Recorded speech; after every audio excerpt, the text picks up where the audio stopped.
Les jeudis de l'économie Radio Rythme Bleu avec un thème évidemment particulièrement d'actualité. On sait que le travail qui attend les assurances est colossal, qu'il y a beaucoup d'attentes. Elles vont recevoir des renforts pour gérer les très nombreux dossiers qu'elles vont avoir à traiter. Comment s'organisent-elles? Quelles sont leurs priorités, leurs axes de travail? Nous allons donc en parler avec nos quatre invités.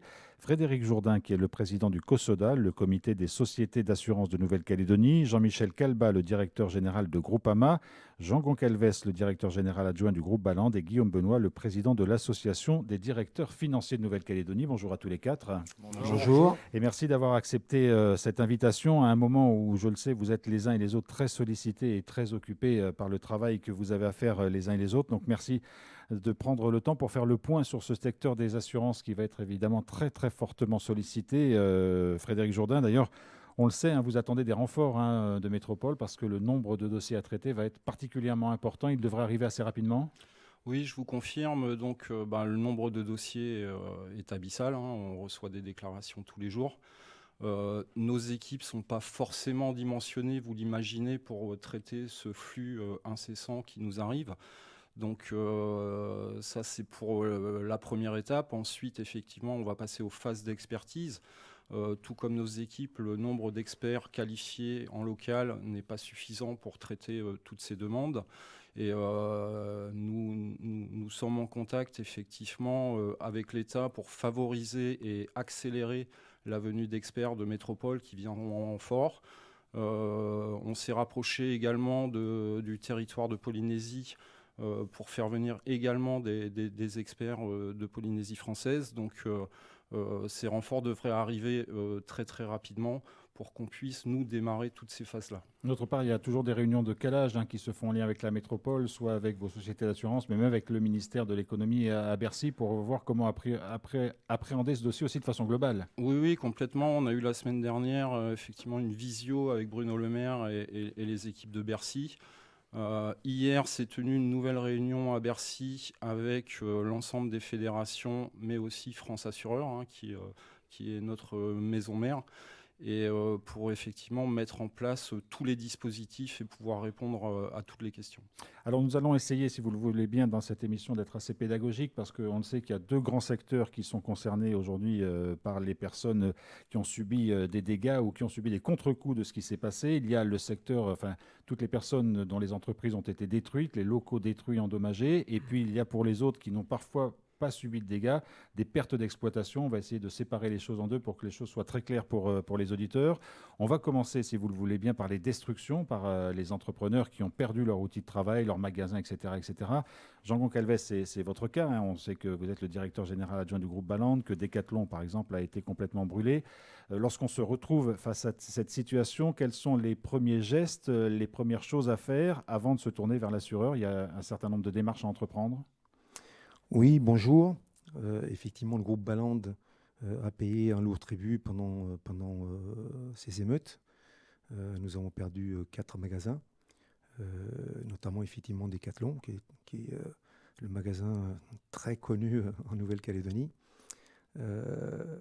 Nous, les premières démarches, ça va peut-être vous surprendre, mais elles n'ont pas été financières dans un premier temps.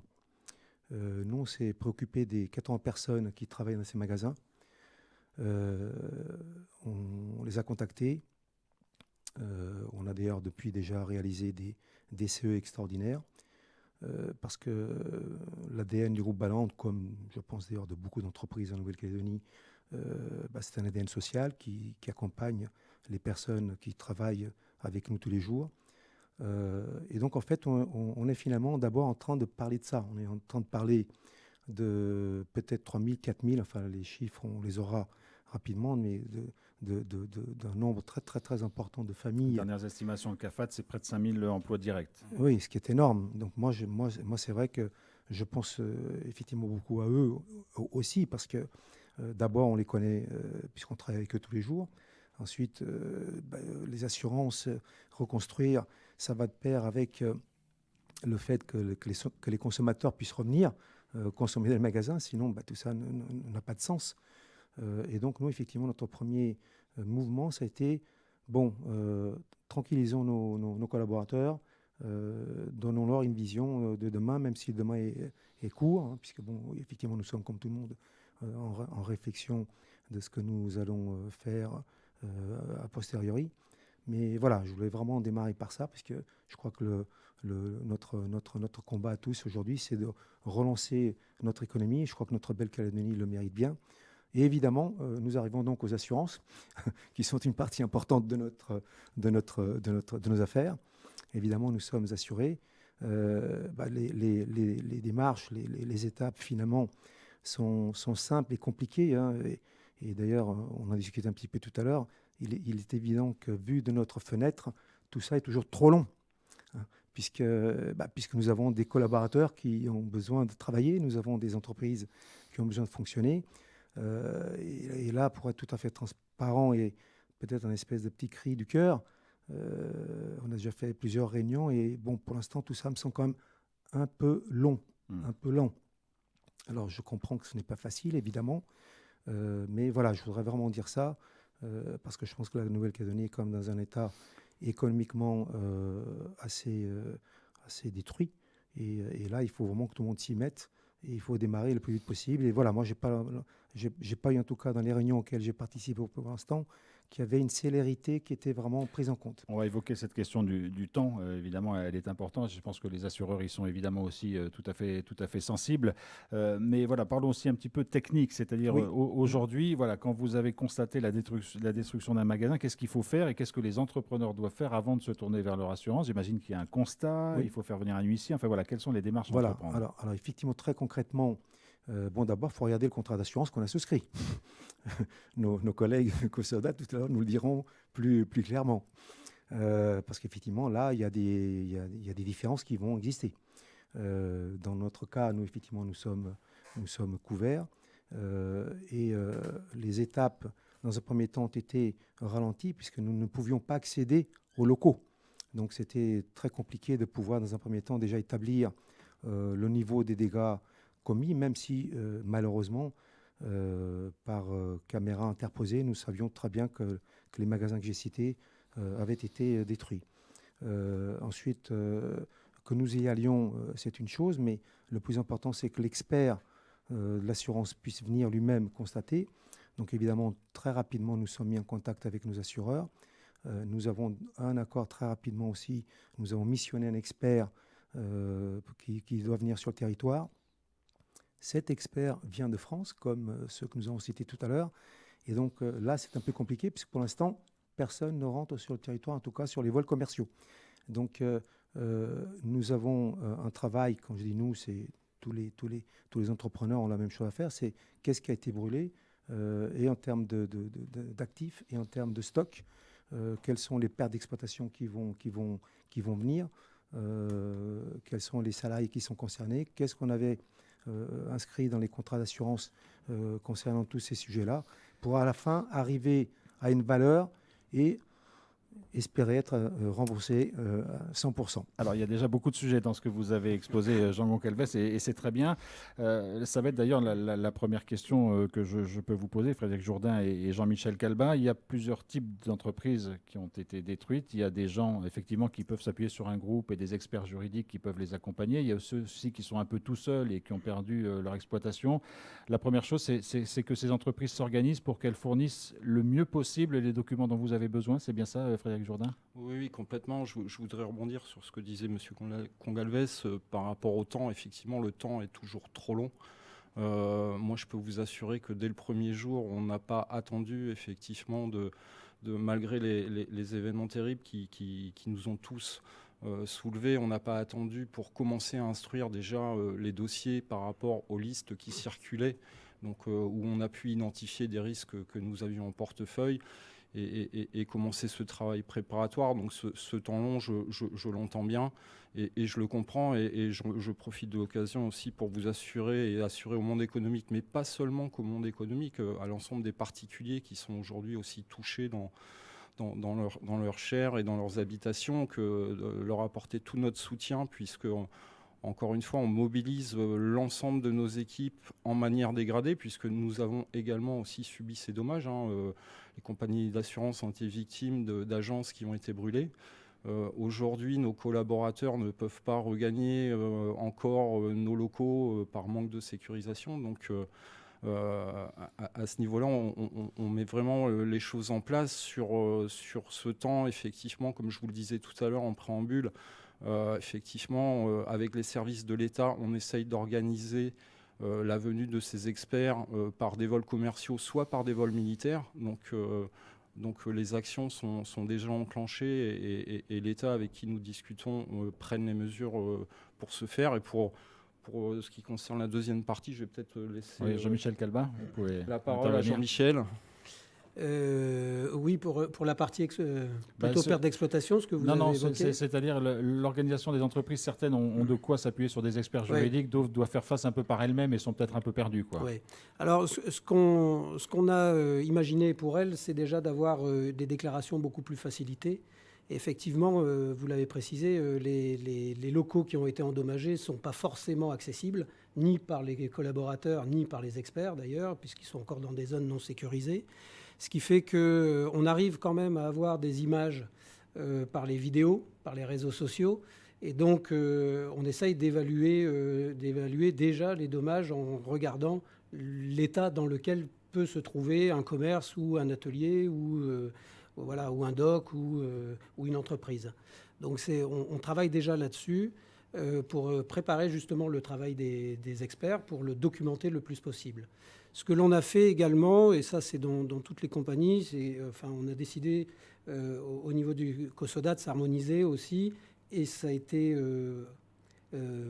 redit lors de la réunion avec Bruno Le Maire, c'est que comme il n'y a pas d'accessibilité forcément partout, eh bien les clients peuvent nous envoyer eux-mêmes leurs documents. Bien sûr, que ce soit en ligne ou par des adresses mail qu'on a mis à disposition, pour nous envoyer leurs vidéos, leurs photos, etc., pour commencer ce travail et essayer de réduire justement les temps longs que vous trouvez et sur lesquels, malheureusement, on essaye d'agir, mais qui sont de toute façon trop longs quand une entreprise a été complètement détruite. Mais c'est important ce que vous venez de dire, c'est-à-dire que les personnes qui ont vu leurs biens détruits peuvent envoyer des documents très rapidement sans attendre forcément le passage d'un expert, parce que ça déclenche déjà le début de la procédure, c'est bien ça? Oui, c'est ça. C'est à la déclaration, il y a la prise de déclaration, il y a les documents que peut nous envoyer donc l'entreprise ou le privé qui a eu sa maison rasée. Et puis on essaye de préparer ces dossiers-là et d'évaluer ce qui pourra permettre peut-être en fonction des cas et dans les cas avérés où il n'y a plus rien du tout, de déclencher justement des acomptes qui soient beaucoup plus rapides avant même qu'on ait la totalité du chiffrage de l'entreprise. Oui, Frédéric Jourdain. Oui, pour rebondir sur ce que disait Jean-Michel, effectivement, vous avez notamment, lorsque un sinistre provient, on doit recevoir un dépôt de plainte. Le gouvernement a mis en place sur leur site effectivement la possibilité de déposer une pré-plainte. Donc il est bien évident que nous, pour raccourcir ces délais, on exigera ce dépôt de plainte que plus tard, afin de faciliter justement et d'alléger nos procédures actuelles. Je voudrais rappeler également qu'on a repoussé le délai de déclaration qui est fixé contractuellement à 5 jours, qu'on l'a étendu jusqu'à 30 jours, justement pour laisser à tout le monde le temps de pouvoir faire ces déclarations, puisque bien évident que sur les 10 premiers jours, je pense que chacun autour de cette table était plutôt dans la protection des biens et des personnes, et non pas à penser forcément au système assurantiel qu'il pouvait y avoir derrière. Donc on a mis en place effectivement une procédure d'allègement pour toutes ces déclarations et pouvoir les traiter au mieux sans embêter les gens avec des choses compliquées. On va en revenir aussi sur la question du contrat d'assurance que vous avez évoqué, Jean Goncalves, parce qu'on sait qu'il y a eu beaucoup d'inquiétudes. Est-ce que les bonnes cases sont causées, que les bonnes cases sont cochées, etc. On va y revenir. Avant cela, vous avez, Jean Goncalves, aussi évoqué un autre point important, et vous en avez parlé. Plus les mesures sont déclenchées tôt, plus les assurances peuvent réagir, plus les avances, parce qu'on a bien compris que ce n'est pas la totalité qui serait versée une fois que la procédure serait terminée, qu'il y a des avances qui vont arriver. Ces avances, pour vous, elles sont évidemment extrêmement importantes, notamment pour votre personnel ou pour une éventuelle poursuite d'activité dans certains secteurs. Oui, bien sûr. Pas d'ailleurs que pour nous, évidemment, pour tous les entrepreneurs qui ont été touchés. Et en tout cas, je profite pour confirmer que tout ce que viennent de dire nos collègues des assurances est exact. C'est-à-dire que nous avons, à situation exceptionnelle, réaction exceptionnelle, nous avons pu échanger de manière dématérialisée sur beaucoup de sujets. Les dépôts de plainte, nous en avons fait très concrètement une sur place et ensuite, effectivement, on a compris qu'on pouvait le faire par Internet, donc on les a fait par Internet. Effectivement, c'est vrai qu'il y a beaucoup de choses qui ont été mises en place dans le but de faciliter toutes ces démarches qui sont très longues. Voilà, donc ce que je disais tout à l'heure, c'est qu'effectivement, une fois que tout ça est fait, bon, à nouveau, de notre fenêtre, tout est toujours trop long. Voilà, effectivement, il faut essayer d'aller le plus vite possible. Et là, les situations, je ne suis l'avocat de personne, évidemment, mais bon, il est certain que nous avons des entreprises qui sont en grande souffrance, parce que ce sont des petites entreprises qui ont tout perdu. Et là, bon, très certainement que la réaction doit être mesurée aussi en fonction de ça. Enfin, voilà, encore une fois, je ne suis l'avocat de personne, mais je pense prioriser certains dossiers par rapport à d'autres. Voilà. Alors, cette question des avances, elle est très importante parce qu'il y aura une attente très forte, évidemment, des personnes qui ont été touchées. Dans les dossiers qui se passent bien, le mieux possible, qui sont traités avec la célérité que vous allez mettre en place, ces premières avances pourraient être versées quand? Est-ce que c'est difficile de préciser cela ou est-ce que c'est encore trop tôt finalement? Jean-Michel Calbat, oui, c'est un peu trop tôt. C'est encore un peu trop tôt parce qu'on est en même temps en train d'essayer de chiffrer ou d'évaluer les dommages des uns et des autres. Et en même temps, les exactions ne sont pas terminées. On continue à recevoir les déclarations et tout ça, ce sont les mêmes équipes. Donc on essaye justement d'élargir nos équipes. Je sais que moi, comme je suis sur la zone Pacifique, au niveau de Groupama, on se fait aider par les collaborateurs de Polynésie pour prendre également les déclarations. Mais là, la concentration est telle qu'on a effectivement un peu de difficulté à mener tout de front. Et je sais que pour mes collègues, enfin ce que je dis pour moi est également vrai pour l'ensemble des compagnies d'assurance qui sont sur le territoire. C'est toute la complexité. C'est-à-dire que voilà, pendant le chiffrage, en fait, les déclarations continuent et donc les équipes sont très, très mobilisées. Mais c'est vrai qu'on a pu, on a pu mettre en place assez rapidement le télétravail chez nos collaborateurs, tous, autant qu'on est dans toutes les compagnies, ce qui a permis finalement d'être dès le lendemain, j'allais dire, en mesure de prendre les déclarations. Donc on n'a pas perdu trop de temps, mais la masse de travail et finalement l'effectif que nous avons, je dirais, de manière permanente en face, nous oblige à des délais qui sont effectivement un peu plus longs que si on avait juste à gérer un sinistre comme le vôtre, Décathlon, dans une activité courante, quoi. Alors on va venir à la question de la perte d'exploitation. Merci Guillaume Benoît de patienter parce qu'on va vous interroger évidemment sur ce sujet. Mais avant cela, évoquons quand même la question des contrats d'assurance pour les personnes dont les magasins ont brûlé, ont été pillés. On a senti de l'inquiétude chez certains en disant mais moi dans mon contrat d'assurance, il n'y avait pas la case émeute, il n'y avait pas, je ne sais pas si mon contrat correspond à la situation quand même un petit peu inédite qui a été vécue en Nouvelle-Calédonie. Comment vous travaillez là-dessus? Quelles sont les procédures ou les largesses éventuellement que vous pourriez faire sur certains dossiers, Frédéric Jourdain? Alors, sur la garantie émeute, effectivement, c'est une question récurrente qui s'est posée. Nous, ce qu'on a pu indiquer au ministre de l'économie, c'est que dans tous nos contrats de nouvelle génération, cette garantie existait bien. Je confirme effectivement que... Quand on parle de nouvelle génération, on parle à peu près de combien de temps? Je dirais sur les 10 dernières années. 10 dernières années, d'accord. Donc nous, on a estimé au cours de cette visio que les contrats qui ne comportaient pas cette garantie émeute restaient marginales. Et sur ce point, effectivement, le ministre de l'économie nous a demandé d'être bienveillant et attentif sur les cas les plus difficiles qui n'auraient pas cette garantie émeute. Maintenant, effectivement, c'est quelque chose qu'on fera au cas par cas. Alors on va parler, si vous le voulez bien, de la deuxième partie qui concerne aussi les... Oui, Jean Concalvet, vous vouliez rajouter quelque chose? Oui, je voudrais rajouter quelque chose parce qu'évidemment, nous parlons de la situation actuelle. Au début, j'ai un petit peu parlé quand même déjà du demain, la construction, que les gens puissent retourner faire des courses, etc. Je voudrais là m'adresser aussi aux assureurs avec un point de réflexion qui me semble important. Il faut penser aux assurances de demain. Parce que nous savons qu'historiquement... C'est un point sur lequel je pensais conclure l'émission, effectivement. Oui, mais j'en parle tout de suite parce que c'est un point extrêmement important. Il n'y a pas de problème. Et on sait qu'historiquement, déjà, c'est un peu compliqué.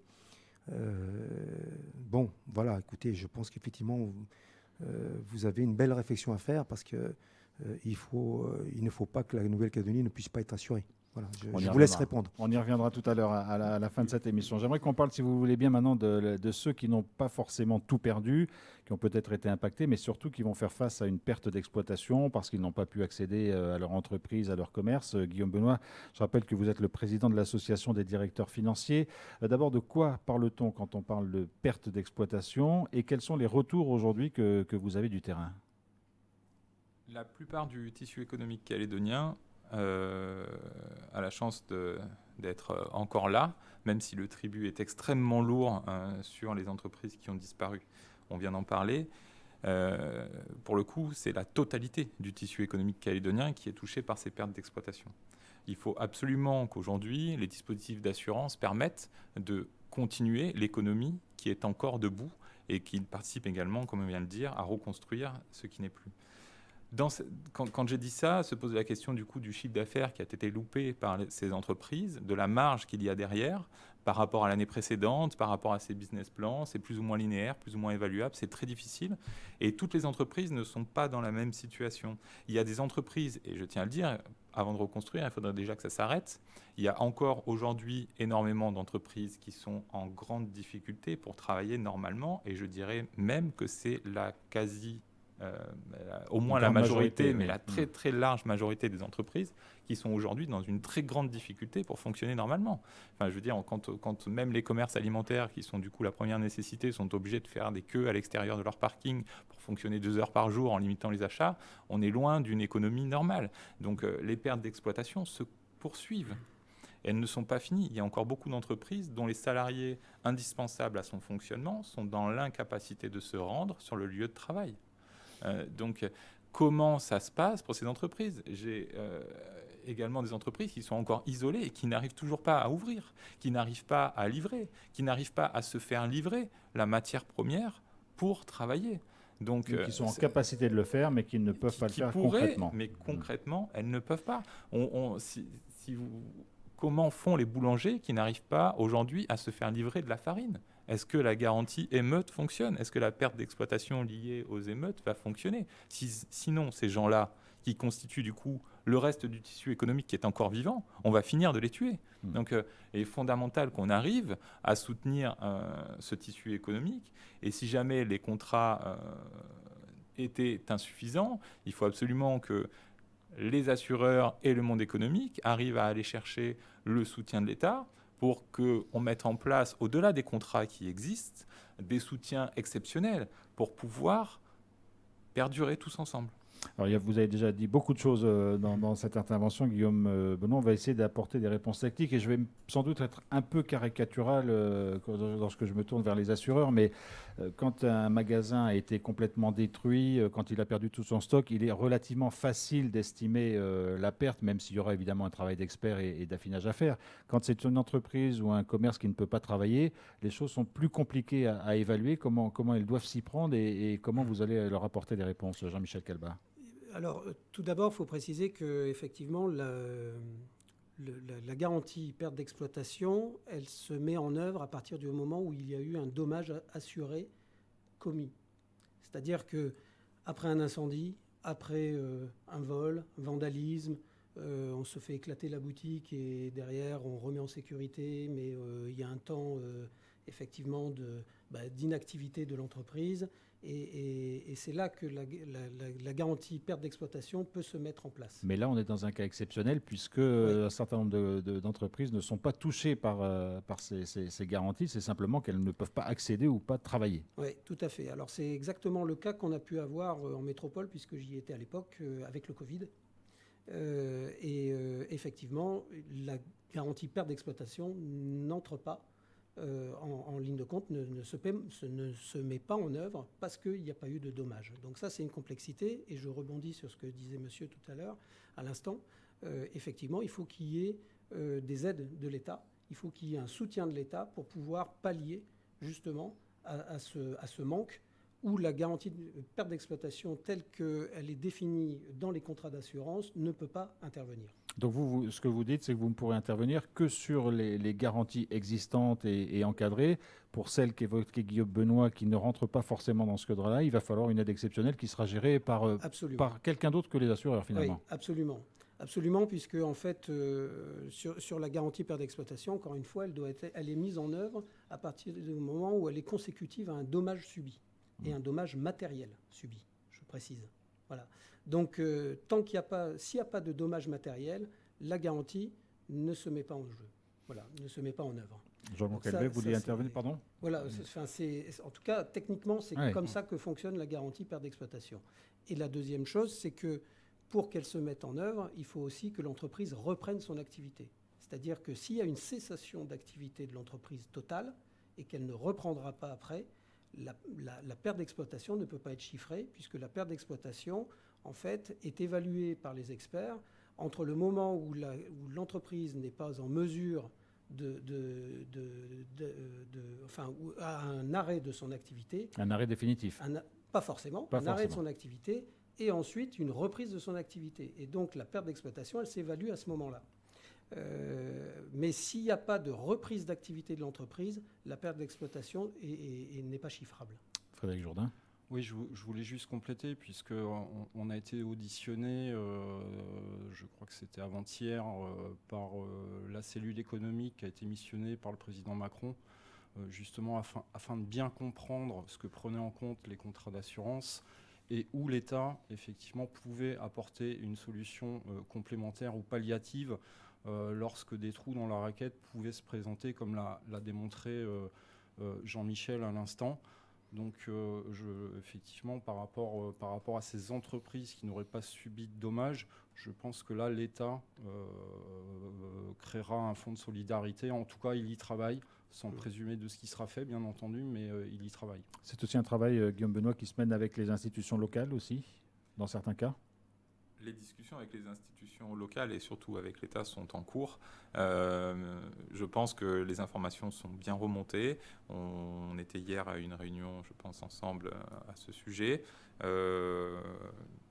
On espère que l'État a bien pris la mesure de l'effet domino qui est en train, qui plane au-dessus de nos têtes, afin qu'on soit capable collectivement de l'endiguer, de l'endiguer avec l'État. Parce qu'il est clair que la Nouvelle-Calédonie n'a absolument pas les moyens de gérer cela. C'est évident. En fait, Jean-Michel Calvat. Sur la perte d'exploitation, il y a deux exclusions. D'une, vous l'avez compris, c'est l'absence d'un sinistre garanti. Donc, si je ne suis pas assuré en incendie, par exemple, la perte d'exploitation ne peut pas se mettre en œuvre suite à l'incendie. Et la deuxième, c'est les dommages sur des bâtiments qui sont en cours de construction. Il n'y a pas non plus... La garantie perte d'exploitation ne peut pas s'appliquer d'un point de vue assurantiel. Voilà. Jean-Marc Calvet, vous vouliez intervenir sur ce... Simplement, j'assénais parce que je suis d'accord avec ce qui a été dit. Alors, une question aussi qui va nécessairement se poser, on l'a compris, le nombre de dossiers qui vont arriver, que ce soit pour des destructions ou des pertes d'exploitation, vont être considérables. Est-ce que vous réfléchissez déjà, du côté des assurances, à hiérarchiser, à prioriser voilà, comment vous n'allez pas pouvoir répondre à tout au même moment tout de suite. Donc, est-ce qu'il y a une sorte de priorisation qui va se faire, Frédéric Jourdain ? Je vous dirais oui et non. Je vous dirais oui parce que les cas difficiles doivent être pris en compte. Et je vous dirais non parce que je pense qu'on soit une entreprise ou qu'on soit un particulier, la souffrance reste la même et notre bienveillance doit être à l'égard de tout le monde. Alors, on l'a compris aussi, pour les pertes d'exploitation, il va falloir se tourner vers ailleurs que les assureurs lorsqu'il n'y a pas de dommages constatés, etc. Pour tout ce que les assurances vont devoir mettre en œuvre, les avances, les remboursements et boucler les dossiers, est-ce qu'aujourd'hui les fonds sont nécessaires ou est-ce que là aussi il y a des discussions avec l'État parce que les sommes qui vont être engagées sont aussi assez considérables ? Jean-Michel Calvat. Oui, les compagnies du territoire sont des compagnies solides. Donc, et on est extrêmement contrôlé par la CPR, enfin notre autorité de contrôle. Donc la solvabilité et les fonds nécessaires, normalement, ne sont pas un sujet. Voilà. Non, mais c'est bien de le préciser parce que ça a un côté rassurant aussi pour les gens qui se disent est-ce que même les assurances ne vont pas avoir quand même des difficultés à... Non, on est suivi, bien sûr. il est évident que les compagnies locales n'ont pas les moyens de faire face à ces engagements. On en parlera peut-être en fin d'émission pour conclure, mais il est bien évident que nos sièges sont effectivement à nos côtés et alimenteront les fonds nécessaires pour que nous puissions faire face à nos engagements, à nos responsabilités et à la mise en œuvre de nos garanties. Jean Conquelves. Non, très bien. Je crois que nous sommes tous très heureux d'entendre ça. Oui, bien sûr. Oui. Merci. Non, c'est mais important. C'est important parce que effectivement, que ce soit Frédéric ou moi-même ou les collègues, on a été assez sollicités la première semaine par des inquiétudes sur ce sujet-là et la solvabilité. Et est-ce que vous allez pouvoir faire face, etc. Il y a deux niveaux de réponse. D'une, on collecte des cotisations, c'est bien pour créer des réserves et c'est bien pour justement dans des cas pareils, pouvoir faire face aux engagements. Et la deuxième chose, c'est que nous sommes également réassurés. Donc il y a une part de réassurance aussi qui intervient. Et, et ces engagements sont calculés sur des engagements maximum par rapport au portefeuille que chacun d'entre nous a et les engagements que nous prenons vis-à-vis des assurés.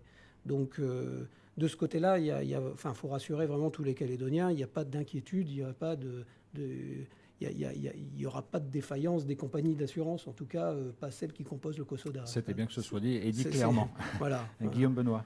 Je pense qu'il y a une question qui se pose actuellement de la part des chefs d'entreprise et de pas mal de gens, c'est comment font-ils pour souscrire un nouveau contrat ? On en a parlé hier. Ma voiture a brûlé, j'achète une voiture. Je veux souscrire un nouveau contrat pour ma nouvelle voiture. J'ai un dock qui a brûlé, j'ai trouvé des nouveaux locaux. Je veux souscrire un nouveau contrat pour mes nouveaux locaux. Comment dois-je faire ? Alors, à ce jour, la situation effectivement est très compliquée puisque à ce jour, aucune souscription nouvelle n'est envisageable tant que la sécurité n'est pas restaurée. On a ouvert une porte hier, justement, vous évoquiez l'achat d'un véhicule. Donc on a ouvert une première porte hier où on s'est mis d'accord au sein du COSODA pour pouvoir, à minima, assurer une voiture, mais simplement en garantie de base, en responsabilité civile seule. Pour le reste des risques, il est bien évident que ce soit pour une habitation, un dock, on voit encore tous les jours, et pas plus tard que ce matin, des risques qui brûlent encore. L'assurance a un caractère qui doit être aléatoire pour fonctionner. On ne peut pas s'engager sur des risques qui peuvent être certains de rebrûler. Donc ça dépend effectivement. Il y a des quartiers plus sécurisés que d'autres sur Nouméa, bien évidemment, mais à l'heure actuelle, notre position reste sur l'auto pour commencer. Effectivement, parce qu'il peut se poser un vrai problème, justement. Je parlais de la réassurance. C'est-à-dire qu'une souscription d'un nouveau dock ou d'une nouvelle ou du repositionnement d'une entreprise, on n'est pas sûr derrière que le réassureur apprécie véritablement le fait que l'on resouscrive un risque alors que finalement c'est dans une zone non sécurisée et avec une grande instabilité. Donc là, pour le coup, si le réassureur n'intervient pas, ça pourrait mettre à mal, effectivement, les engagements de la compagnie concernée, quoi. Donc c'est effectivement très fragile. Alors, pour aller un peu plus loin et pour laisser une touche d'espoir quand même, on attend aussi de regarder comment le gouvernement devait cartographier les zones qui étaient sécurisées ou pas. Donc on attend aussi cette cartographie. Ça se fait au fur et à mesure, voilà. Parce qu'on voilà. sait bien que les choses évoluent sur le terrain. Elles évoluent, mais le problème, c'est que des fois, elles font des allers-retours. C'est-à-dire qu'on pense que c'est sécurisé, et le lendemain, ça ne l'est pas. Parce que dans la nuit, les choses se sont reformées. Donc pour l'instant, ce n'est pas suffisamment stabilisé pour que les assureurs prennent effectivement le risque de mettre, là, pour le coup, leur fonds propres en jeu. Alors, pour terminer cette émission, vous nous avez rassuré sur la solvabilité des compagnies d'assurance en Nouvelle-Calédonie. Il va peut-être falloir rassurer les Calédoniens sur un autre point, et ça rejoint la question que posait Jean Conquelves tout à l'heure. Est-ce que vous allez continuer d'assurer les entreprises et les Calédoniens après ce qui s'est passé? Est-ce que les contrats d'assurance vont évoluer? Est-ce qu'il y a des demandes aussi particulières et éventuellement des responsables économiques? Enfin, voilà. Comment vous voyez les choses, même si pour vous, j'imagine que le nez dans le guidon, pour l'instant, l'urgence, c'est de répondre aux problèmes actuels et d'envisager la suite un peu plus tard. Mais voilà, est-ce que les assureurs vont continuer d'assurer les Calédoniens, que ce soit les entrepreneurs ou les particuliers? Frédéric Jourdain. C'est évidemment une question qu'il faut se poser. Vous l'avez mentionné, aujourd'hui, on traite au jour le jour, on traite au cas par cas. Nos premières estimations, nos évaluations sont abyssales, puisqu'aujourd'hui, on a dépassé allègrement le milliard d'euros. Donc, pour vos auditeurs, on en est à 120 milliards CFP d'évaluation. Et ce n'est pas fini, puisqu'on ne sait pas encore ce qu'on va découvrir dans les quartiers non sécurisés. Là, je pense plus aux particuliers, notamment.